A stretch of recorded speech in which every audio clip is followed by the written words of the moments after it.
अस्सलाम वालेकुम स्टूडेंट्स, मैं हूं आपका इंस्ट्रक्टर मोहम्मद हमजा अल्मास। आज की इस वीडियो में हम एक्सरसाइज 2.3 को सॉल्व करेंगे और 2.3 सॉल्व करने से पहले एक छोटा सा कॉन्सेप्ट जो है ना वो मैं आपको गाइड कर देता हूं, वो है रेडिकल फॉर्म का। तो रेडिकल फॉर्म क्या होती है वो हम पढ़ लेते हैं। रेडिकल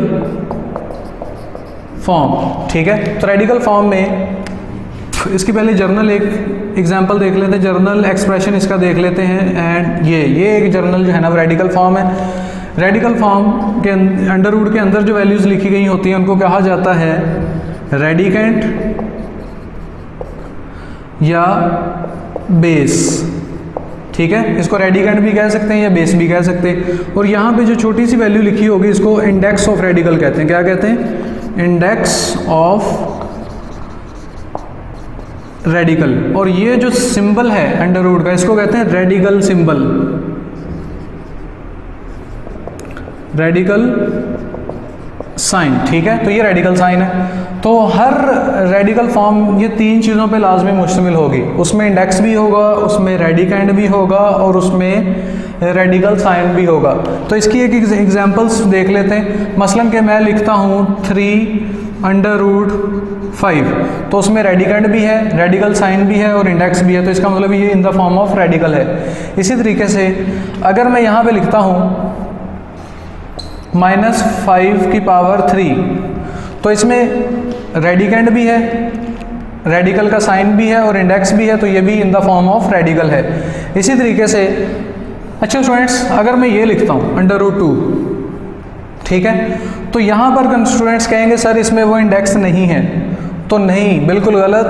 जिसके ऊपर कुछ ना हो वहाँ पे बाय डिफ़ॉल्ट इंडेक्स क्या होता है? 2 होता है।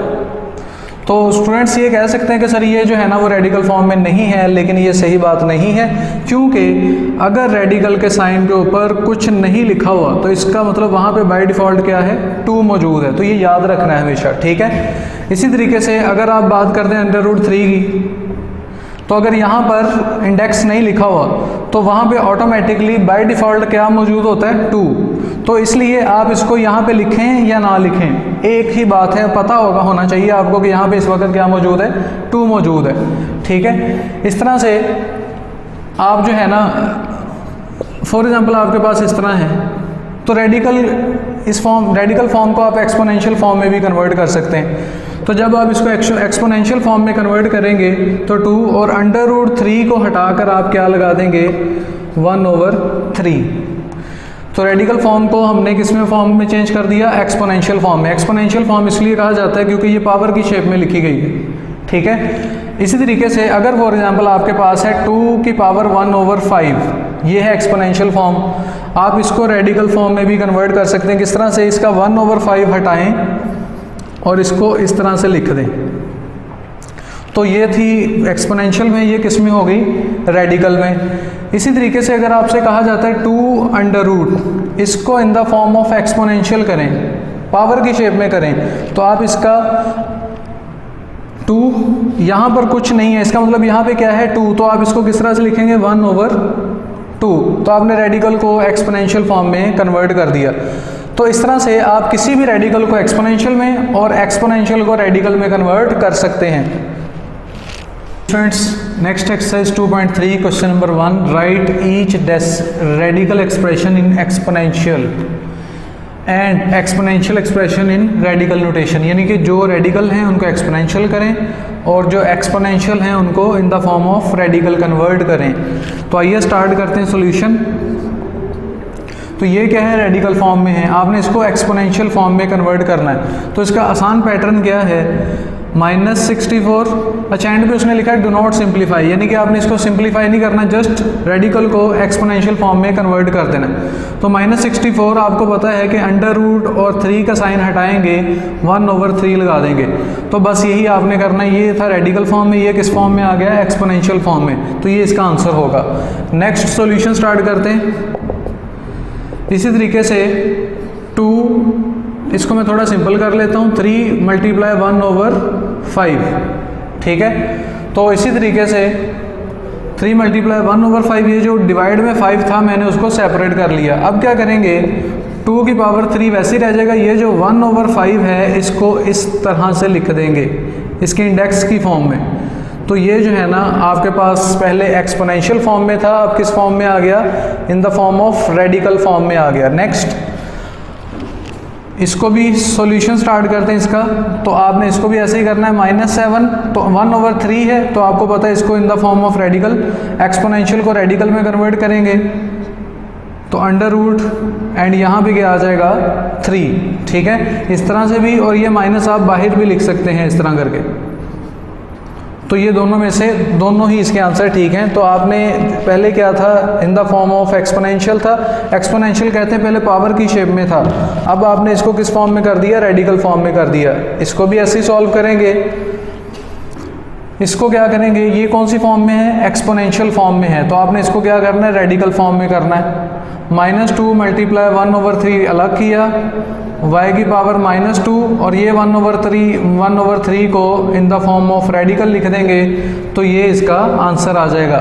इस तरह से हमने जो question in the form of radical थे उनको कर दिया एक्सपोनेंशियल फॉर्म में। ये रेडिकल में था, एक्सपोनेंशियल में कर दिया। और ये तीनों क्वेश्चन एक्सपोनेंशियल फॉर्म में थे, हमने इनको किस में कन्वर्ट कर दिया, रेडिकल्स में कन्वर्ट कर दिया। बस यही इसका आंसर था। स्टूडेंट्स नेक्स्ट क्वेश्चन नंबर 2 है। क्वेश्चन नंबर 2 में उसने कहा tell whether the following statements are true and false. क्या आपने बताना है कि ये स्टेटमेंट्स ट्रू हैं या फॉल्स हैं। तो इसको ट्रू फॉल्स करने से पहले आप इसको थोड़ा सा चेक कर लेंगे क्या वाकई दोनों साइड्स इक्वल हैं। तो ये है 5 ये 5 1/5 है। तो जब आप इसको in the form of exponential form करेंगे तो ये जो 5 है वो इस जगह पे आ जाएगा, लेकिन यहाँ पर उसने क्या किया, मिस किया, तो इसका मतलब है ये स्टेटमेंट क्या है, फॉल्स, ठीक है। नेक्स्ट, अब ये दोनों साइड्स इक्वल हैं, देखते हैं क्या इसको सॉल्व करने से ये बनता है 2 की पावर 2 × 1/3 और आपको मालूम है 2 की पावर 2 एंड 1/3 को आपने in the form of radical लिख दिया। अब 2 की पावर 2 करेंगे तो 4 और √3 जी, इसको सॉल्व करें तो यही बनता है। तो इसका मतलब ये स्टेटमेंट क्या है, ट्रू है। नेक्स्ट इसको देखते हैं, जब हम 49 का अंडर रूट करेंगे तो आंसर आता है 7, लेकिन इसने √7 लिखा है, तो इसका मतलब है ये भी स्टेटमेंट क्या है, फॉल्स है। अब देखते हैं कि इसको सॉल्व करने से ये आता है x27, आपको पता है इसके ये रेडिकल फॉर्म में था, जब आप इसको करेंगे एक्सपोनेंशियल फॉर्म में तो 1/3 आ जाएगा। इस 3 को इससे कैंसिल किया तो 9 आया, तो इसका मतलब x की पावर 9 आंसर आता है। लेकिन इसने क्या किया, इसको सॉल्व करने के बाद x की पावर 3 लिखा है, तो इसका मतलब ये है कि ये भी स्टेटमेंट क्या है, फॉल्स है। बस आपने इस क्वेश्चन में यही बताना था कि कौन सी स्टेटमेंट ट्रू है और कौन सी स्टेटमेंट फॉल्स है। नेक्स्ट है question number 3, simplify the following radicals. आपने इन रेडिकल्स को सिंप्लीफाई करना है, तो आइए सॉल्यूशन इसका स्टार्ट करते हैं।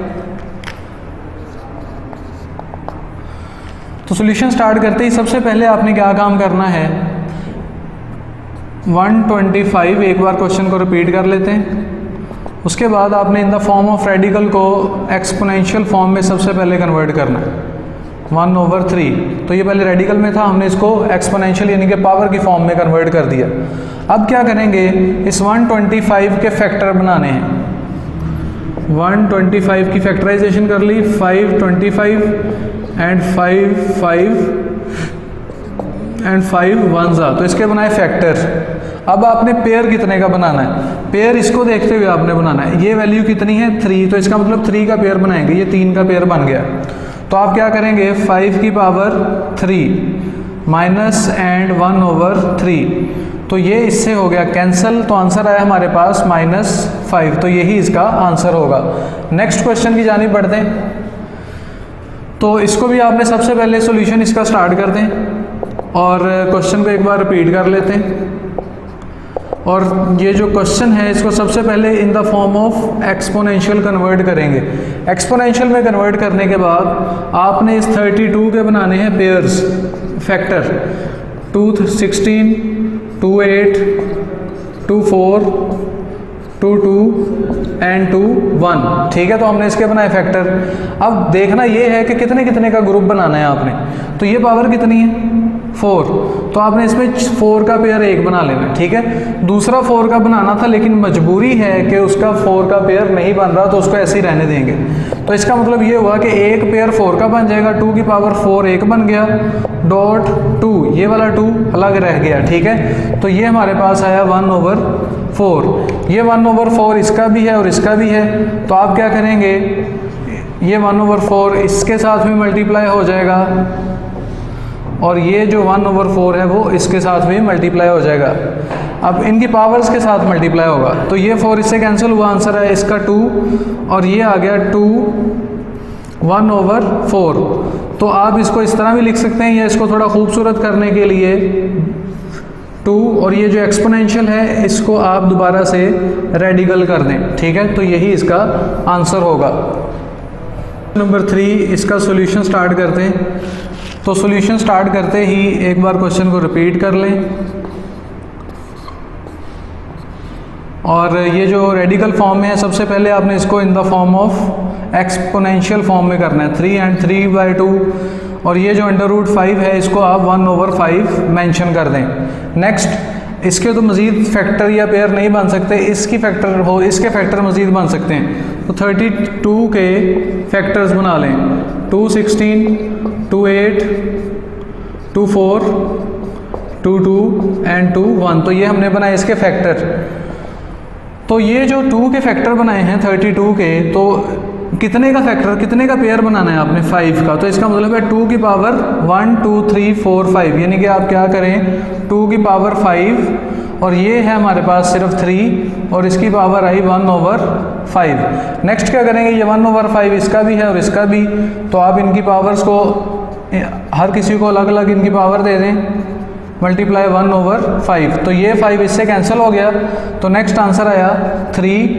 इस 1/5 को आप in the form of radical लिख दें ओवर 2, तो यही इसका आंसर होगा, ठीक है। तो आपने एक चीज़ याद रखनी है कि जिस फॉर्म से आंसर ले रहे हैं तो आंसर उसको उसी फॉर्म में देना है। मसलन क्वेश्चन हमारा था रेडिकल फॉर्म में, तो आंसर भी उसको रेडिकल की फॉर्म में ही आपने वापस करना है। तो बिल्कुल जस्ट आपने इन द रेडिकल एक्सप्रेशन को सिंप्लीफाई कर दिया, यही इसका आंसर होगा। नेक्स्ट क्वेश्चन नंबर 4 की तरफ बढ़ते हैं। तो क्वेश्चन नंबर 4 में सबसे पहले आपको पता है कि हम इसको in the form of exponential form लिखेंगे, 1/3।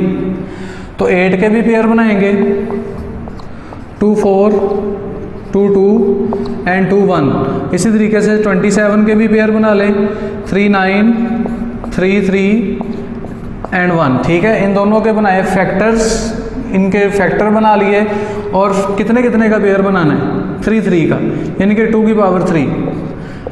8 था ना, हमने इसको 2 की पावर 3 कर दिया। इसी तरीके से ये जो 27 था इसके भी 3 का ग्रुप बनाना है, तो ये एक ही ग्रुप बन जाएगा, 3 की पावर 3।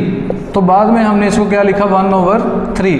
तो पेयर कितना बनाना है वो आपने ये चीज़ डिसाइड करेगी। अगर यहाँ पे 3 है तो आपने 3 3 का पेयर बनाना है, अगर यहाँ पे 4 होता तो आपने 4 4 का पेयर बनाना था। इस वक्त है 3, तो इसका मतलब है 3 3 का पेयर बनाएंगे, तो एक ही पेयर बन गया। इसी तरीके से इसका भी एक ही पेयर बन गया।